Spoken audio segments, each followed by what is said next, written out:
En la ciudad de Tegucigalpa, en la década de 1960, la población garífuna era muy limitada, era muy pequeña. Y la realidad es que en ese tiempo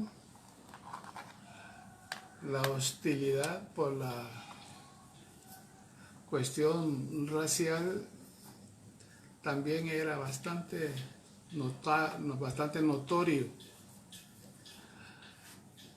Las personas que vivíamos en Tegucigalpa como garífunas estábamos o trabajando como meseros, como cantineros, como estudiantes y algunos como deportistas y algunos pocos como profesionales.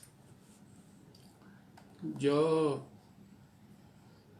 era graduado de la Escuela Normal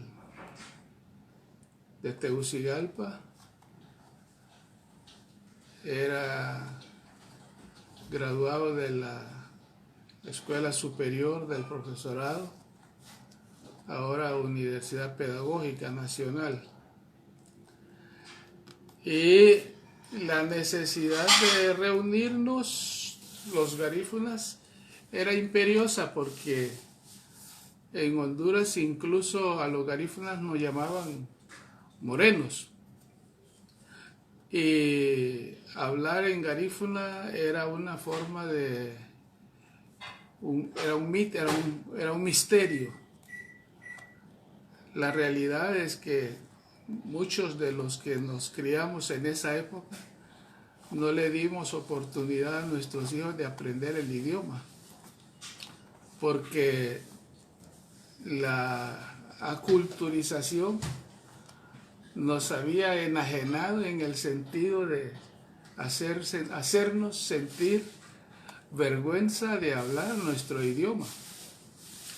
Pero el instinto gregario, la necesidad de reunirnos, nos impulsaba a buscar lugares donde convergía el mayor número de garífunas, donde nos pudiéramos ver, encontrar, hablar, cantar.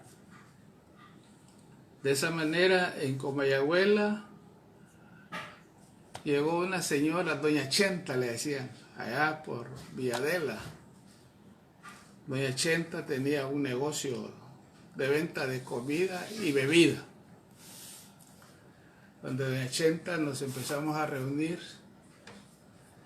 varios garífunas, a beber aguardiente, a comer judut y a conversar, a fraternizar, a recordar nuestras distintas comunidades, porque ahí nos reuníamos aguaneños, limoneños, usuneños, limoneños. Me acuerdo, estaba Félix Lacayo, era de los muchachos jóvenes. De Cusuna estaba Tacho Castillo, le dice Gualúmugo, le dice, ¿cómo es? Él vive en Cusuna ahora, el profesor Tacho Castillo. Estaba un muchacho Pepe de Aguán, Pepe era un gran bailarín de Guanáragaba en ese entonces. De Trujillo había unas que otras personas, igual de Aguán. De Sangrelaya estaba yo con algunos que otros amigos. Poco a poco nos fuimos agrupando, cantando, y las primeras manifestaciones que se dieron fueron de conseguir latas. En una ocasión hubo un velorio de alguien allí en Comayagüela. Nos reunimos en el velorio, hicimos una tocada de las típicas de los velorios garífunas. Cantamos, bebimos y bailamos punta para despedir al muerto o la muerta, no me recuerdo cómo era quién era la persona, para despedir al muerto o la muerta y también para incentivar el acercamiento sexual para que otros vinieran a llenar el espacio, el campo que había dejado aquella persona. Y eso se repitió muchas veces, hasta que en algunos momentos las tocadas de tambor y la bulla que hacíamos donde Doña Chenta causó incomodidad a los vecinos del negocio, allá por la 7ª Avenida, cerca del Mamachepa. Y igual, también surgió la idea de que además de tocar tambor, además de bailar punta, además de bailar guanáraga, además de cantar parrandas, era necesario tratar de buscar el rescate del valor cultural de nuestros ancestros, de nuestra cultura autóctona. Y eso nos hizo pensar que teníamos que hacer reuniones más formales. Pero el único elemento que atrae al garífuna, que nos atraía en ese tiempo, era la música, era el elemento magnético, el aglutinante. Entonces así continuamos tocando tambor, haciendo ocasionales reuniones bullas públicas. Posteriormente tomamos la decisión de... Yo daba clases en el Alfonso Guillén Zelaya y el director del Alfonso Guillén Zelaya era el profesor Jacinto Zelaya Lozano, un hombre muy talentoso, un hombre de gran sensibilidad social. Entonces Jacinto me dio permiso de utilizar un aula del Guillén Zelaya, allí por donde quedaba una pulpería El Rábano, en la calle de la Ronda, frente a, quedaba la Cruz Roja, por ahí quedaba la Cruz Roja, la calle del Cine Palace. Jacinto nos dio lugar para reunirnos en el Guillén Zelaya. En ese tiempo era estudiante en el Guillén Zelaya, Tacho Castillo y no recuerdo otros garífunas, estaba Lisandro Arriola y otros muchachos. Lisandro ahora vive en Tocó, él es ingeniero graduado en el CURLA, estuvo trabajando mucho tiempo con el Estado. En el Guillén Zelaya encontramos ambiente, nos reuníamos, hablábamos de las cosas que eran comunes, las peripecias que teníamos en el diario vivir, porque los que trabajábamos en la ciudad, los que trabajábamos como cantineros, podíamos entrar a ciertos lugares como empleados, pero no como parroquianos, no como clientes. Allá en el barrio abajo había un restaurante donde trabajaban varios amigos. Estaba mi primo, ¿cómo se llama? Primo de Trujillo. Y habían unos compañeros de Aguán que eran meseros y cantineros. Estos compañeros meseros y cantineros se reunían con nosotros para charlar, pero no podíamos reunirnos con ellos en las cantinas, en los lugares donde trabajaban, porque allí solo admitían a los negros como meseros, como empleados, como cantineros. Esa es una realidad fría, difícil de soslayar. En el Alfonso Guillén Zelaya encontramos un ambiente abierto, porque Jacinto Jacinto era un profesor de Olanchito, origen de Olanchito. Él estuvo estudiando en Guatemala, un tipo progresista, un pedagogo. En esas épocas del 62, 63, se celebró un carnaval en Tegucigalpa.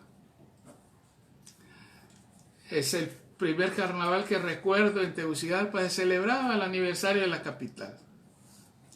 Y los que estábamos tocando el tambor en el Guillén Zelaya, hablamos de que ese carnaval íbamos a participar como grupo, porque habíamos visto algunas veces los espectáculos que hacían los negros en el Brasil y en el mundo, y creíamos que también podíamos hacerlo en Tegucigalpa y romper algunos fantasmas, algunos temores que nos atormentaban, que nos imposibilitaban hablar y pensar como garífunas en Honduras. Ese carnaval se planteó en Tegucigalpa.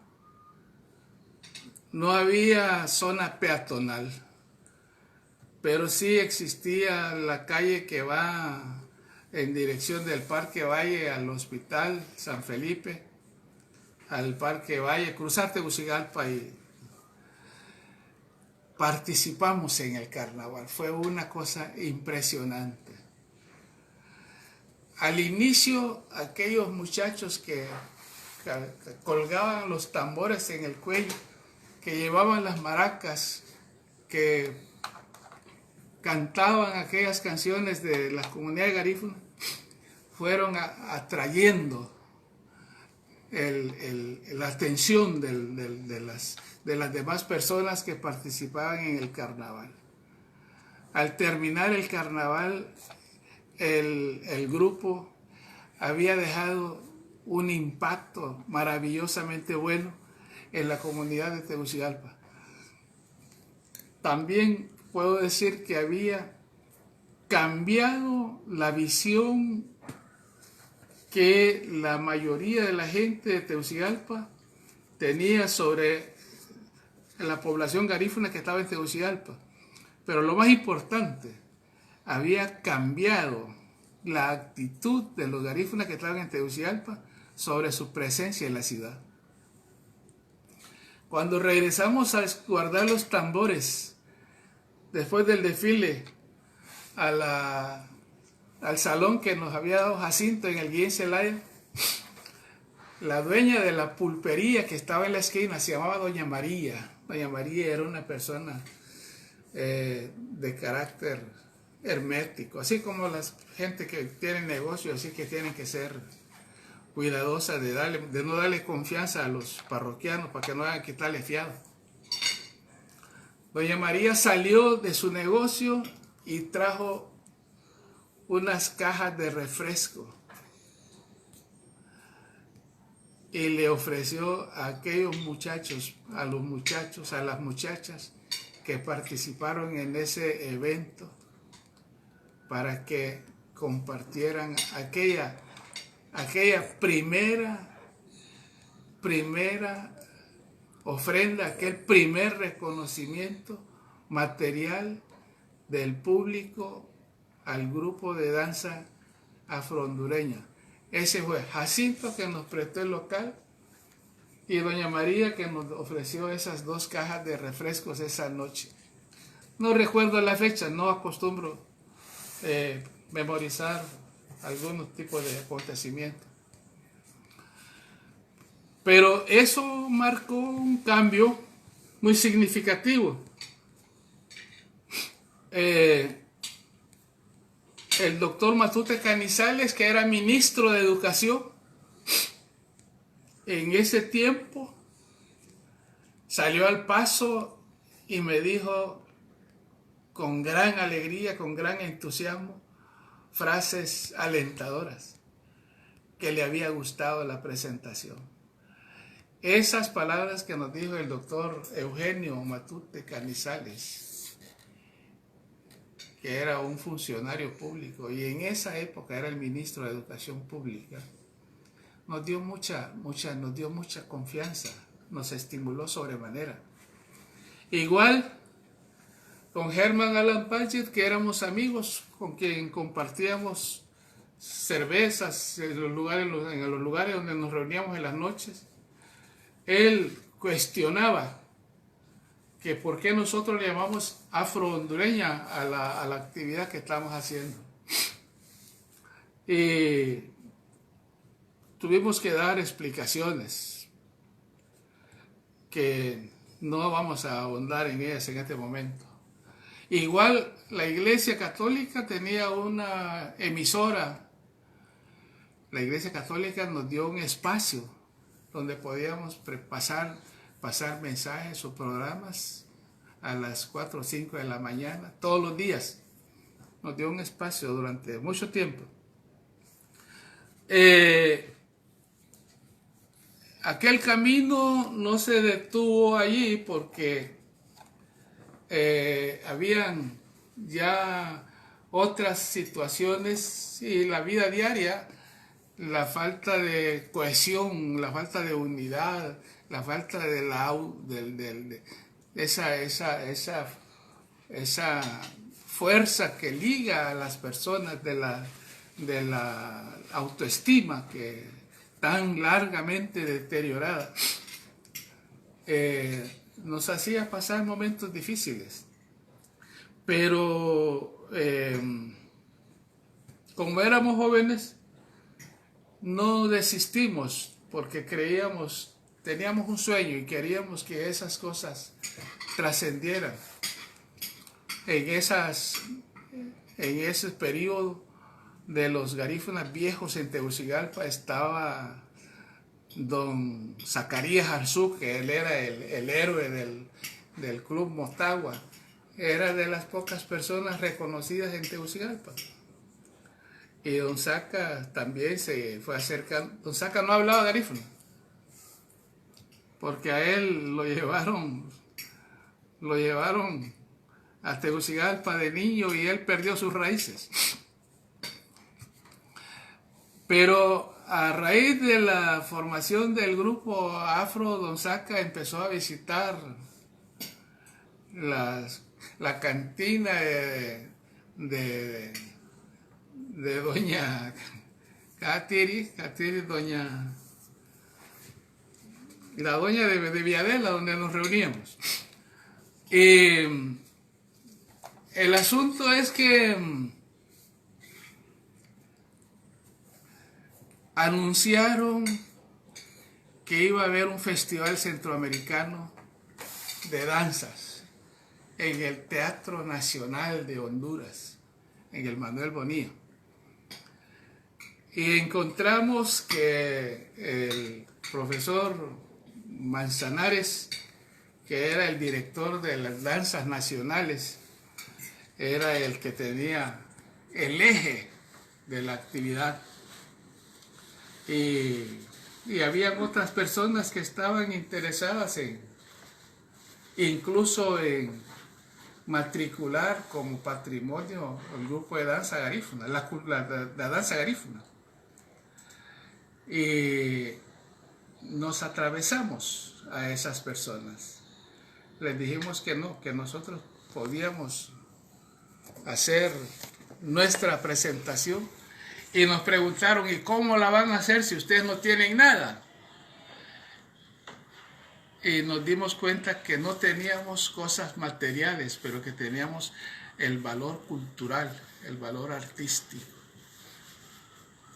Ahí nos encontramos con Lucio Ondina, con Conrado Enríquez, nos encontramos con un profesor francés, Baló, era el profesor de matemáticas de la universidad, que se acercaron a los ensayos que hacíamos. Y ellos empezaron a hacer la crítica de las cosas que estábamos haciendo. Porque nosotros bailamos para que el bailador le diga al que toca el tambor qué ritmo es el que va a dar para hacer los pasos y las expresiones del cuerpo. Y nos decía Balot, así no puede ser porque No es lo mismo bailar para divertirse usted como para bailar a un espectáculo, bailar a un público. Esas cosas yo no las entendía, si yo apenas era aprendiz a ser profesor de ciencias. Pero encontramos algunas personas generosas que nos regalaron algunas telas, algunas cosas. Algunos compañeros consiguieron los garamón, son los tambores, los trajes, los yawi son las conchas que acompañan a las rodillas de los bailadores de Guanáraga, la danza de guerrera. Lucy nos animó, nos ayudó a la cuestión de la coreografía, en la cuestión de la presentación. Conrado Enríquez, que era un buen camarógrafo, un buen periodista, igual se involucró fuertemente en la actividad que estábamos haciendo. Y así muchas personas. El asunto es que vinieron los guatemaltecos con una profusión de colores y de música y de la danza típica. Salvador, Guatemala, Nicaragua, gente de Centroamérica. La presentación del grupo de danza hondureño, de danza garífuna, fue un éxito.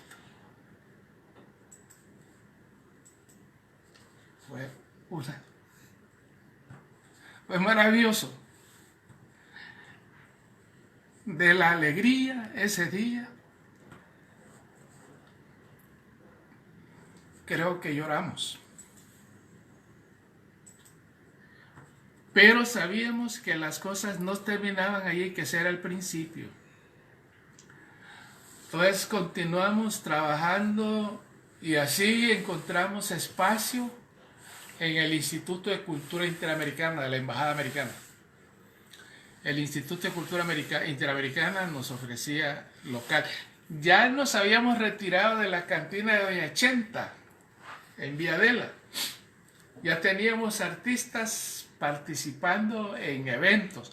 Al interior había un conflicto, porque muchos de los compañeros no entendían por qué era importante hablar de la tradición, de la cultura de nuestros antepasados. Porque ellos lo que les interesaba era bailar para ganar dinero. Y nosotros creíamos que había algo más importante que cobrar por ir a divertir un grupo de personas en un nightclub. Y eso frenó, y es normal, es natural. El sistema económico en que vivimos obligaba, la situación cultural en que vivíamos nos hacía sentir que no teníamos más valor que como elementos para recrear a otras personas. El programa de radio que nos daba la iglesia le damos, pero yo creo que nadie lo escuchaba porque tampoco había mucho entusiasmo de lo que andábamos haciendo, ni estábamos preparados como comunicadores sociales. Pero hacíamos programas en Garífuna, en Misquito, y así simultáneamente hacíamos algunas traducciones de algunos mensajes. El asunto es que el camino estaba ya preparado. Mito Bertrán Anduray, que era un hombre de gran conciencia social, era conocido mío y se llevaba muy bien con nosotros, igual que con los otros amigos garífunas. Ya teníamos tamboreros como Huidino. Huidino era un muchacho, todavía creo que sigue tocando en el ballet hondureño. Huidino era, no me acuerdo del nombre de Huidino. Huidino es un apodo. Huidino significa licor, y Huidino no era bolo, pero a él lo asociaban con el alcohol. El otro tambor era excelente, le decían canario, se llamaba Julián, no me acuerdo el apellido Julián.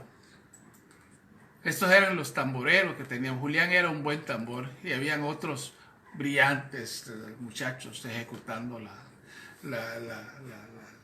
música de percusión.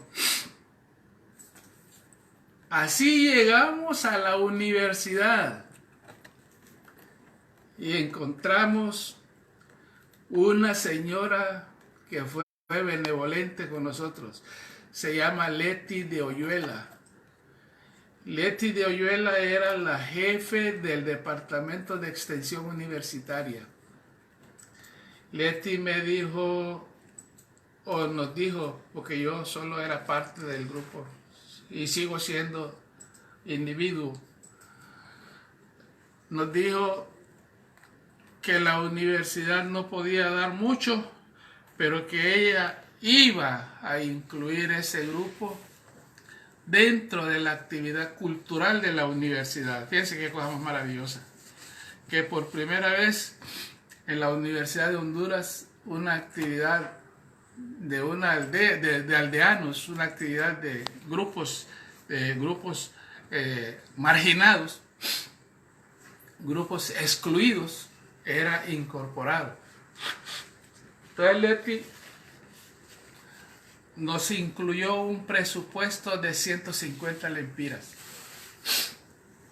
Y donde estaba el antiguo Paraninfo de la universidad, allí donde está el Congreso Nacional, en la parte, en el brazo izquierdo de la iglesia La Merced,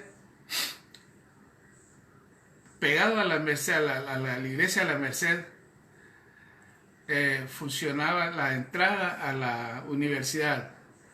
El Paraninfo de la universidad estaba en el segundo piso de ese edificio y la planta baja era ocupada por el Instituto Central de Tegucigalpa. En esa esquina nos dio Leti un espacio, un cubículo pequeño, pero ahí ya teníamos un salón propio. Ya nos independizamos de la querida doña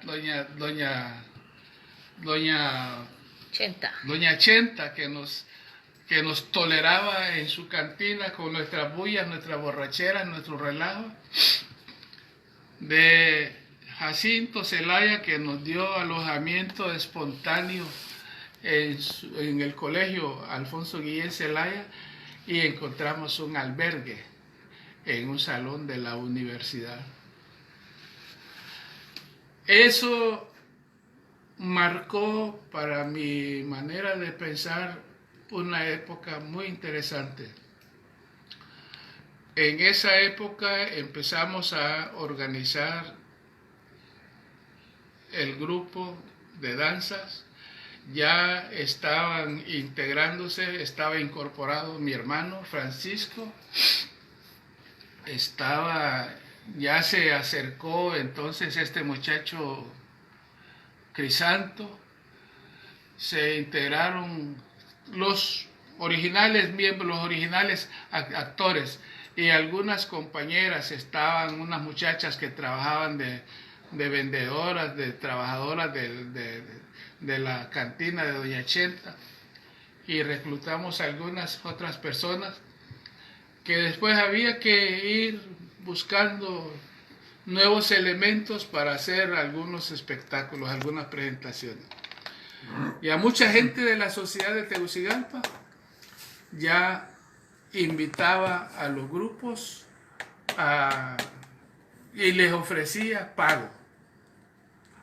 Y esos pagos nos causaron considerables problemas, porque ya empezaron a causar cierta división al interior de la estructura del grupo de danza afro-hondureña, porque originalmente se busca la cuestión cultural y la cuestión de la música y la danza como el elemento vinculante. Y sin embargo es mucho más fácil de ver, o de repente requiere menos sacrificio divertirse, distraerse, que estar escuchando charlas sobre la historia de Wallumu, sobre la historia de la llegada de los garífunas a Honduras, sobre todo eso que dio origen después a la creación de la Ofrane y de otros grupos que han emergido posteriormente. Naturalmente, no puedo olvidar que en algunos momentos habían algunos amigos de Trujillo que estuvieron pensando igual en formar grupos culturales. Me acuerdo de un amigo que se llamaba, ¿cómo se llamaba este? Estaba un muchacho Solís, Austin, estaba el otro muchacho Juan de Dios, no me acuerdo del apellido. Pero ellos emigraron, algunos de ellos emigraron para Estados Unidos y la cuestión sirvió nada más como elementos motivadores. Al transcurrir el tiempo, Mito Bertrán Anduray es nombrado ministro de Cultura y Turismo.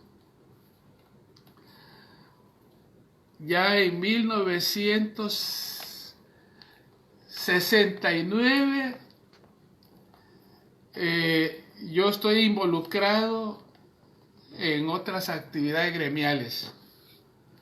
En 1969 yo era fiscal de la Asociación de Profesores Graduados de Educación Media de Honduras, que se llamaba APGEN. Y se me nombró en esa época como fiscal. Se organizó el Colegio de Profesores de Educación Media de Honduras, COPEM. Y yo era el fiscal del COPEM en la fase de la formación sin personería jurídica. Y la responsabilidad de la directiva que yo tenía de la APGE yo era el fiscal de la APGE y candidato y el presidente de la directiva provisional del COPEM. El presidente de la APGE en 1969 era un profesor Marco Tulio Sanabria. No recuerdo dónde está Marco Tulio hoy ni qué suerte ha tenido. Pero ese hecho me obligó a tener que trasladarme a trabajar para organizar el COPEM. Y en tal virtud encontré que yo no podía seguir cargando el tambor ni estar en las dos cosas, porque no me quedaba tiempo ni siquiera para alimentar a mi familia ni para conseguir dinero, trabajar por dinero, porque todas esas actividades no son actividades lucrativas. Entonces encargué a mi hermano Francisco como coordinador del grupo afro-hondureño en 1969. A partir de esa fecha Francisco quedó a la cabeza, pero ya existía una organización con una estructura. Ya existía un grupo de danza con un nivel de reconocimiento nacional, porque en alguna ocasión yo estuve en Limón, tenía un primo que era un buen músico, y ese hombre pasaba peleando porque él quería tener oportunidad de que se le promoviera para llevar su grupo de danza a presentarlo a Tegucigalpa. Pero nunca pudimos hacerlo porque eso significaba capital y significaba toda una logística para poder hacerlo. Pero en la actualidad lo que existe es el producto del esfuerzo de esos muchachos que ya le mencioné, que estaba ese Pepe era un hombre que trabajaba en una cantina, era un era de los primeros bailarines de Guanáraga. Ese Huidino es un tipo valiosísimo, yo le tengo mucho cariño. Lo vi cuando el entierro, el velorio de Francisco en Tegucigalpa hace 2 años. Ahí llegó Huidino y llegaron varios de los originales miembros. El otro muchacho canario, creo que ya pasó a mejor vida, pero fue una buena experiencia. Fue una buena experiencia porque de alguna manera ese esfuerzo contribuyó a despertar en la comunidad garífuna un mayor sentido de pertenencia, un mayor sentido de hondureñidad, y también impactó en la valoración de la sociedad, del gobierno a la comunidad. Y así pues pienso que la generación nueva debe de interesarse no solamente en darse cuenta de estos hechos, sino de involucrarse, de profundizar en la investigación para hacer la crítica a las cosas que hemos hecho y hacer aportes que valoren estos esfuerzos y también que hagan que nuestra comunidad, el lema que nosotros pusimos a la comunidad, al grupo en 1962-63, nosotros decíamos por la total incorporación de las comunidades garífunas a la vida social, económica, cultural y política de Honduras. Ese era el lema. Y todavía creo que eso no ha perdido significado. Yo quiero que el trabajo, que el interés que Wani está mostrando en este asunto sea igualmente recibido con gratitud, con beneplácito y con el sano entusiasmo en toda la juventud descendiente de la negritud en Honduras. Te quiero decir para terminar, cuando usamos el término afro-hondureño, una de las razones que nosotros estamos buscando era precisamente romper las distancias que existe en la comunidad garífuna y la comunidad de los negros ingleses, porque al interior nosotros nos rechazamos unos a otros, pero los dos como grupos individuales éramos rechazados por los otros grupos que estaban que nos negaban el espacio en la vida social, en la vida cultural, en la vida económica en Honduras. Cuando yo llegué a Tegucigalpa en 1953, eran significativas la presencia de gentes como en educación estaba el profesor don Toribio Bustillo, don Vivio le llamaba, era un gran músico don Vivio. Él era catedrático del Instituto Central. Era notoria la presencia en educación en Tegucigalpa, en Honduras, de Abel González Caballero. Igual en otras regiones estaba Isidro Sabio. Allá estaba el ingeniero Arzú. Estaba el licenciado Hipólito Laboriel. Era un hombre muy inteligente, Hipólito Laboriel, y por la misma razón su desarrollo fue cortado por los tropiezos la sociedad, que el sistema impone. Estaba otro amigo valioso, Teófilo Martínez. Teófilo era un hombre que vino a Tegucigalpa a estudiar medicina, terminó trabajando como laboratorista, era un tipo muy valioso, Teófilo. Pero aislados no hacemos nada. Tenemos que estar unidos y tenemos que aprender a valorar nuestra cultura, a reconocer nuestros valores y hacer valer ese